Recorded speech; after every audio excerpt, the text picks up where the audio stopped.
કચ્છના મુન્દ્રામાં બે આરોપી સામે વ્યાજખોરોની ફરિયાદ નોંધાઈ છે। આ વ્યાજખોરીની ફરિયાદ બે આરોપીઓ વિરુદ્ધ નોંધાઈ છે। વ્યાજખોરે દુષ્કર્મ કેસમાં ફસાવાની ધમકી આપી હતી। યુવકને ધમકી આપી કાર અને મકાન પડાવી લીધા હતા। આરોપીની ઓફિસમાંથી સરકારી દસ્તાવેજો પણ મળી આવ્યા છે। 10 થી 20% જેટલું વ્યાજ વસૂલી રૂપિયાની ઉઘરાણી કરતા હતા। અલ્પેશ અમારી સાથે જોડાઈ ગયા છે। અલ્પેશ, આ બંને વ્યાજખોરો આ યુવક પાસેથી તેને કઈ રીતે વ્યાજની વસૂલાત કરતા હતા, શું વિગતો સામે આવી આ ઘટનામાં?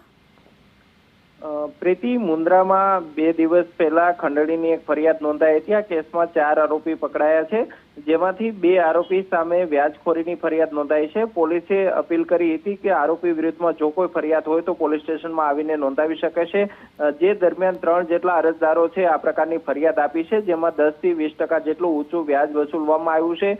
એટલું જ નહીં, પરંતુ તેમના મકાનના દસ્તાવેજો પણ લઈ લીધા છે, તેમનો ઘરનો સામાન પણ આરોપીઓએ પડાવી લીધો। આ પ્રકારની ફરિયાદ છે તે મુન્દ્રા પોલીસ સ્ટેશનમાં અલગ અલગ 3 નોંધવામાં આવી છે। હજુ પણ આરોપી વિરુદ્ધમાં અન્ય કેટલીક ફરિયાદો નોંધાય તે પ્રકારની શક્યતા છે। ચારેય આરોપીના 5 દિવસના રિમાન્ડ મંજૂર કર્યા છે। જો કે આરોપીની ઓફિસમાંથી મોટી માત્રામાં સરકારી દસ્તાવેજો મળી આવ્યા છે, એટલે કે હજુ પણ આરોપી વિરુદ્ધમાં અન્ય કેટલીક ફરિયાદો થાય તે પ્રકારની શક્યતા હાલ જોવાઈ રહી છે। આભાર અલ્પેશ તમામ વિગતો માટે।